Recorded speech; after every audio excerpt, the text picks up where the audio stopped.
Revenge of the Sith is the most talked about Star Wars movie in the franchise and is the most pivotal movie in my opinion because we get to see who truly Vader is and what led to his demise. Vader, in my opinion, is one of the greatest supervillains of all time, though there are lurkers on the internet that have debated whether or not Revenge of the Sith is actually good or a sloppy mess up that the screenwriters and directors put together to make Anakin switch to Vader look so underwhelming. In this video, I'm going to gather all of my thoughts and opinions to fight back on the idea that Revenge of the Sith is a terrible movie, because I believe it's not. I will list out all the reasons that people hate episode 3, and I will try my best to rebuttal against each argument to the best of my abilities. You can fight me in the comments later, but for now, enjoy the video. The first reason I will be talking about on why people hate Revenge of the Sith is how poorly people think of Hayden Christensen's acting and how stiff the dialogue is. And before I go on disagreeing with this, I would say that I agree that in some aspects that is right, but at other points it's just invalid. If you don't like the dialogue, that's okay, but we can't hate on George Lucas for wanting it to be that way. Many of you might be asking yourself, King Shadow, George Lucas made the dialogue horrible on purpose? And what I have to say to that is, if you look at it that way, then yes.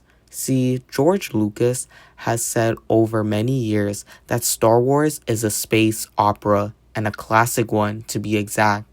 George was looking to create a series that involved it being more mythical than it was going to be modern. And after all, our main characters spanning across 9 main episodes travel throughout the galaxy, and even the human dialogue sure cannot be clear most of the time. I think the stiff dialogue adds to the space opera and makes it more dramatic. Operas are meant to be interesting because of how over the top it is, and by George Lucas directly saying that Star Wars is a space opera because it's more about family and less about spaceship in his eyes. The dialogue has to get a bit cheesy because that's how operas reach that dramatic level. I'm sure George started to lean into the dramatized dialogue more when he finished the original trilogy and wanted to add more depth to the space opera by giving it more drama in each dialogue. Some people don't like this, but everyone has their own taste when it comes to acting. But hey, you cannot blame George Lucas for not wanting more realism that there was already, but more of a fantasy space tone to it. Now, the second problem people have with Revenge of the Sith being a terrible movie, and probably the main reason on why you click this video, and that is the problem with Anakin Skywalker himself. Well, I should say Hayden Christensen's acting of Anakin. I swear half of the fandom is split on if his acting is truly good or extremely distasteful. I'm pretty sure some of you were already yelling at me through the screen saying the dialogue isn't terrible, it's just the acting by Hayden. Well, let's dig deeper into this topic. A lot of people refer to Hayden's acting as wooden acting, and that refers to when a performance is stiff and awkward and does not feel natural at all. It's characterized that way because when emotions are portrayed and words are spoken, they are not believable to people. And this is what many think Hayden suffers from. But I'm here to tell you that this quote-unquote wooden acting makes the turn of Anakin to Vader much more appealing. So hear me out. Hayden's acting mirrors just how Anakin is. Very socially awkward and a person who doesn't quite understand his emotions just yet.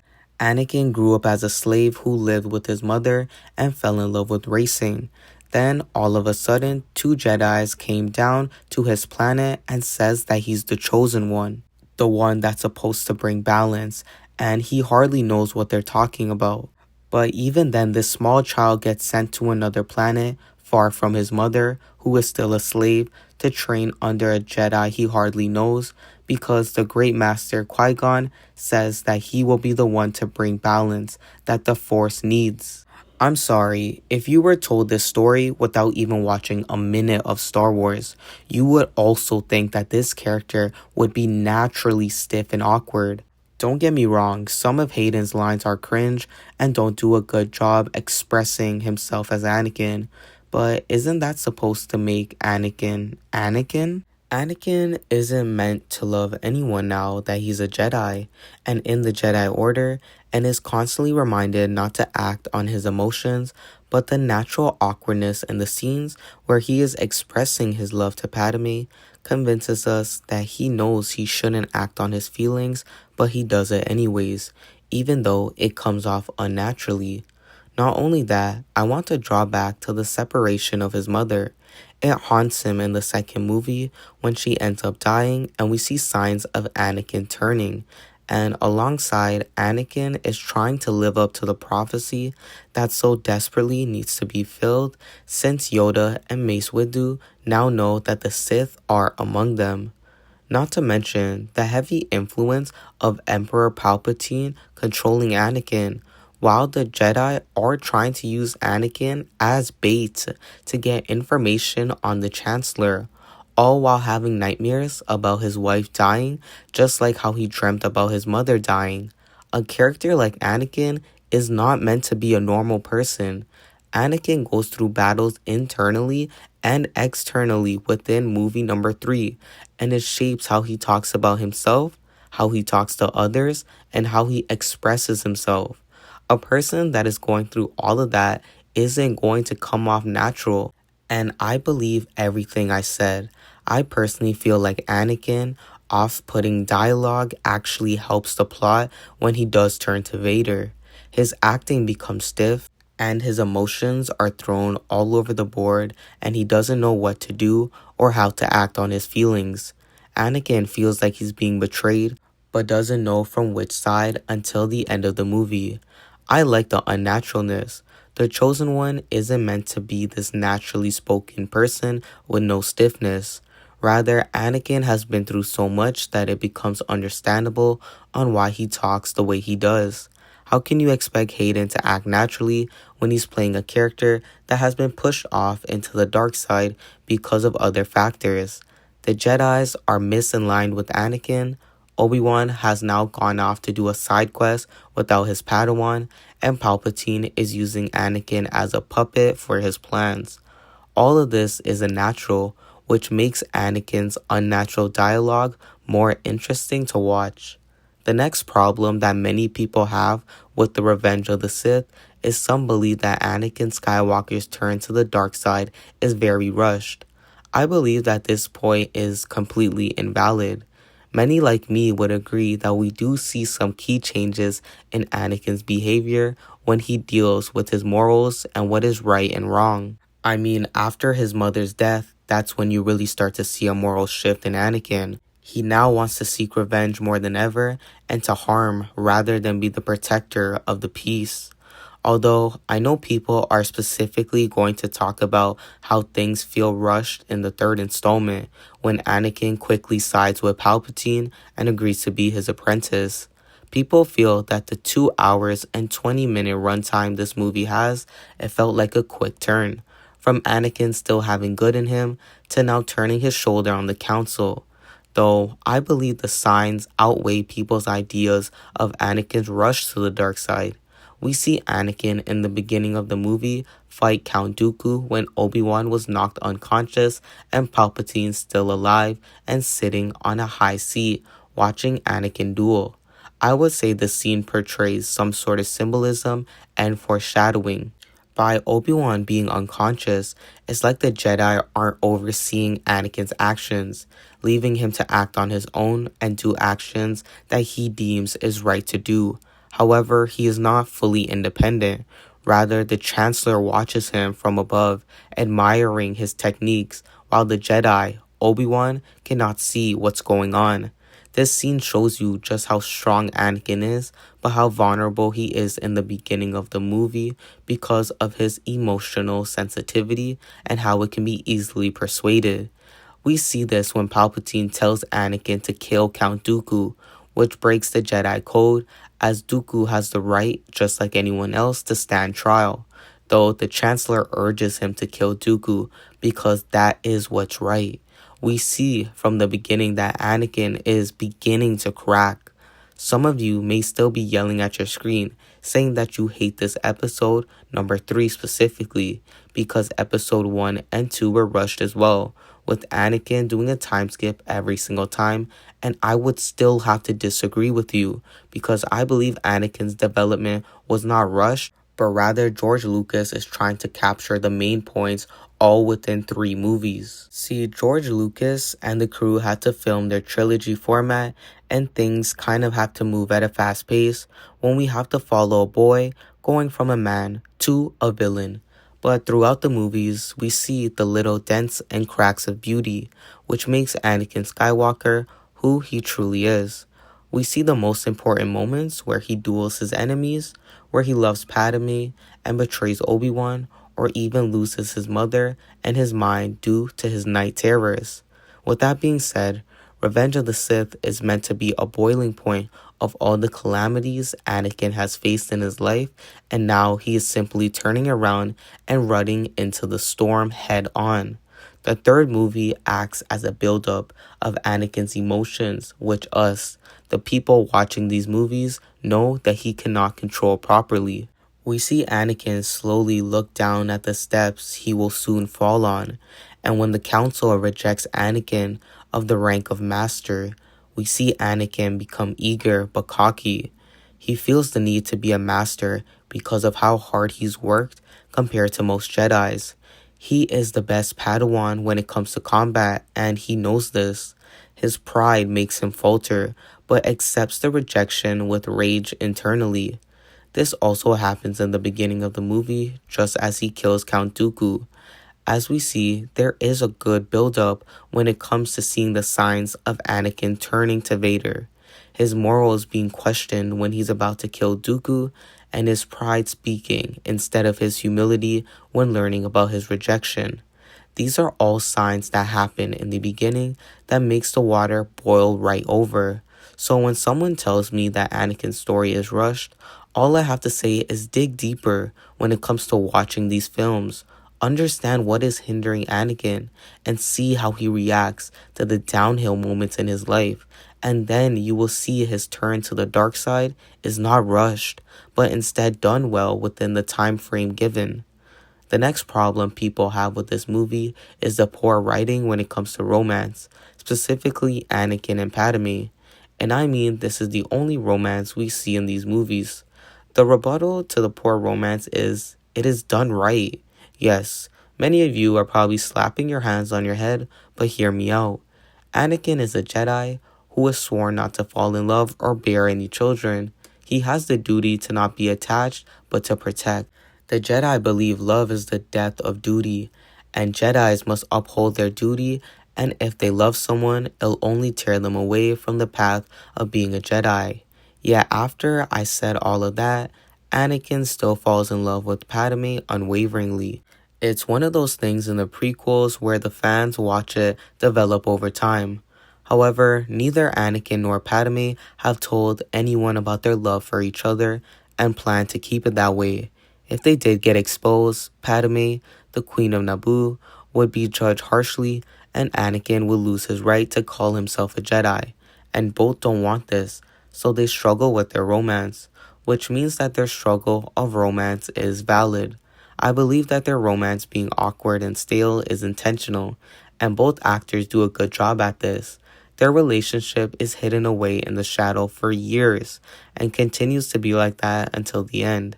Anakin must remain secretive, and even when he does have moments with Padme, it has to be done suddenly and may feel rushed because of the limited time they have together in the public eye. Not to mention, Padme and Anakin are so young when they do fall in love with each other and continue to pursue their love for each other in the darkness, without any guidance of anyone else, which makes their young love much harder to navigate in a void where they cannot tell anyone, leaving their relationship awkward at times. My favorite scene between Padme and Anakin has to be on Mustafar, when Padme is pleading her heart out to Anakin, crying and telling him that the path he's choosing was the wrong one and he needs to come back. And of course, Padme is left with a hole in her heart as Anakin yells at her and shows no sort of emotion on his face after he sees Obi-Wan behind her. Their love for each other snaps in this moment and is set ablaze rather awkwardly, but I felt that that was the perfect touch to end the relationship. Both characters' awkward love for each other in secrecy makes this movie better. The parts where Padme is trying to navigate around Anakin's emotions speaks volumes on how much power Anakin has in this relationship, and seems to make it crash and burn the minute he finds out his love has been betrayed. Moving on to the actual acting, many put the blame on Hayden, saying that he doesn't make his love for Padme believable, but that then draws back to a point I made a long while ago. Anakin is a poor boy who came from nothing. His mother was the only one who loved him, so how can he possibly have a naturally flowing relationship with Padme when his affection towards his mother, the only person he cared for, was stripped away? Anakin has gone through so much that I believe that the awkwardness has some sort of depth to it now. His love is strange to him, but his love for Padme keeps him in check until it didn't anymore. If you needed to take away anything from what I just said, it's that it isn't poor romance writing. It's just that Padme and Anakin's relationship is much more complex, leading it to affect both sides. Now, the other problem people have with Revenge of the Sith is the poor conclusion of Order 66. Some people say that this was also rushed, but wasted many great Jedis that could have further been developed in the movies. And my rebuttal statement is, the quickness of the Order is what gives Order 66 its true horror. What I mean by this is, when Palpatine orders the clones to kill all the Jedis, the quickness gives the scene that extra dread that people are watching this movie can feel in their hearts. We, the people watching the scene for the first time, feel helpless as we watch the Jedi die so fast and there's nothing that anyone can do to save them. And I believe that that fast pace adds to the dread that we feel when watching the Jedi's death occur. The Jedi never saw this coming, and for it to unfold all at once across the galaxy within the span of minutes and leave most of the Jedi wiped out gives Order 66 that dread and uniqueness in film. From this point on, if you're watching the prequels first, you would never think that the majority of the Jedi could be wiped out with such great force so fast at once. And for the Emperor to do it that quickly, it leaves people speechless and leaves Yoda with a heavy heart. And I feel as if Yoda's actions speak for the rest of us. He can feel it through the Force that such quickness, the balance, and the Jedi were completely destroyed at once. And just like us, Yoda is left helpless. The massacre throughout the galaxy makes the scene have a sense of emptiness that happens so fast, and I kind of like that. It's fast and has a quick pace to it. It adds on to the horror that is unfolding. The Jedi had no time to prepare for the attack, with their allies betraying them for no apparent reason, out of nowhere, giving Order 66 so much fright. Now, you may be wondering, what about all those Jedis who had potential but never got to showcase it, and now they're dead? How can I rebuttal that?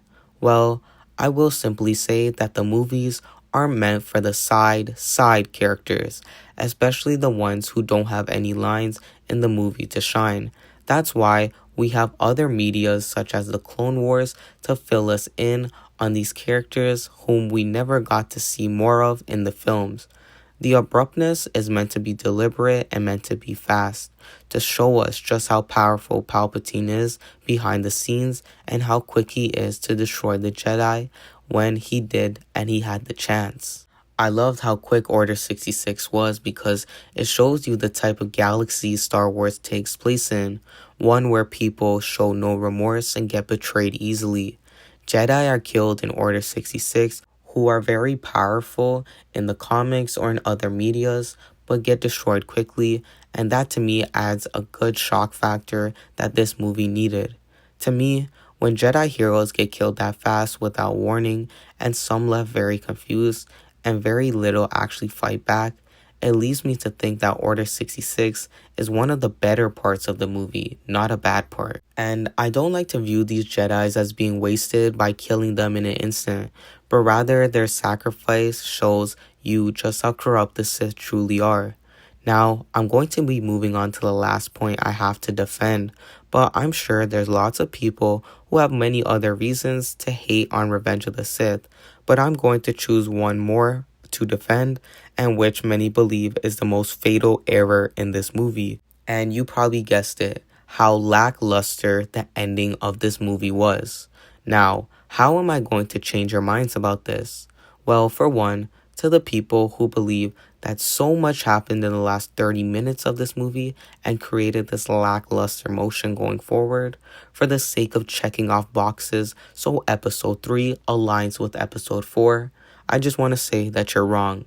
I believe that the final parts of Revenge of the Sith are done pretty well because it builds on the climax that is full of tragedy.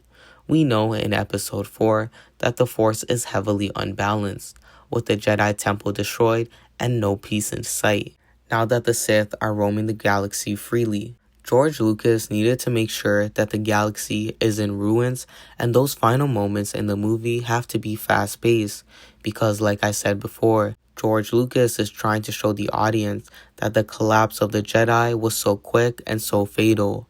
The duel scenes between Yoda and the Emperor, alongside Anakin and Obi-Wan, are done at the same time to show you how much is on the line. Anakin is unrecognizable, which means Obi-Wan must kill a person who he had loved and considered a brother without any concern in his heart. This fast-paced movement at the end shows you more character development with these characters, and especially for Obi-Wan. He only found out earlier that day that Anakin has turned to the dark side, and now he must kill his former Padawan. And if we look at Yoda, he has no time to seek some sort of plan, but rather he has to face the true evil head on. The ending fights of Revenge of the Sith aren't lackluster, but show you that the light is fading in the galaxy and the remaining Jedi have to act fast in order to stop the spread of the Sith. Obi-Wan and Yoda are the representation of that light, trying to fight the dark side as quick as they can. Even though it's a losing battle, they still continue to fight, leaving nothing on the table. Both Jedi fight the Sith with the intent to kill, because they know if the Sith slip through their hands, which they end up doing, it would lead to the galaxy's inevitable corruption, which does end up happening. And that's the whole point of this fast sequence. There is so little time to stop the Sith, but the Jedi must try, and those final 30 minutes is that one big push that the Jedi must do in order to capture the darkness and finally lock it up, but they never end up doing it. Episode 3 isn't meant to be a happy ending. It's supposed to be a good send-off that leads into A New Hope. Revenge of the Sith is meant to leverage the dark side and make sure the ending of this movie has more corruption with little hope left, and that little hope is the birth of Luke and Leia. Now, I'm going to talk about the birth of the twins, cause many hate the poetic ending to Padme when she does give birth, since she quote-unquote loses the will to live, but I actually love her send-off. Her heart is broken without Anakin, and now that she's dead, this actually helps Anakin's transition to Vader and make his turn to the dark side much more sinister but more believable. On that day, both Anakin and Padme die, but Vader is born. Palpatine reveals to Vader that in his rage he killed her. Vader doesn't believe the words coming out of his mouth and starts to scream out "No" in rage and makes everything around him crumble fast. In that moment, the audience can see that Anakin is no more.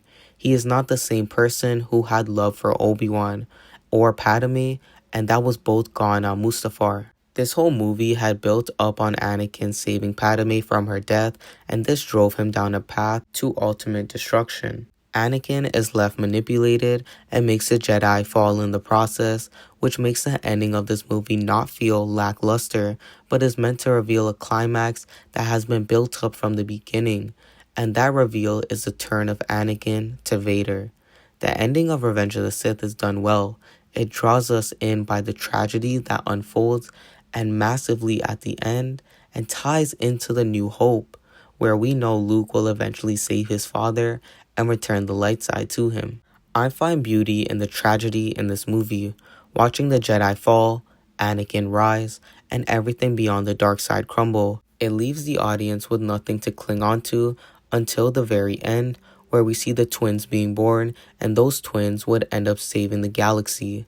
To those who made it to the end of this video, I really did hope that I changed your mind on how you thought about the Revenge of the Sith. It still is my favorite movie out of the prequels and wanted to shed some light on why I enjoyed this movie. Nevertheless, there are some parts in the movie that are a bit tedious, but every movie has that. And to those who watched this video just to see what I had to say, because you do already love episode 3, I hope you agreed with some of my points. Let me know in the comments what you still hate or love or wish this movie could have done better, and I will respond to everyone. I also want to say it's my dream to become a full-time YouTuber, so if you hit that subscribe button, you'll be pushing me closer to my goals. Thank you all, and bye for now.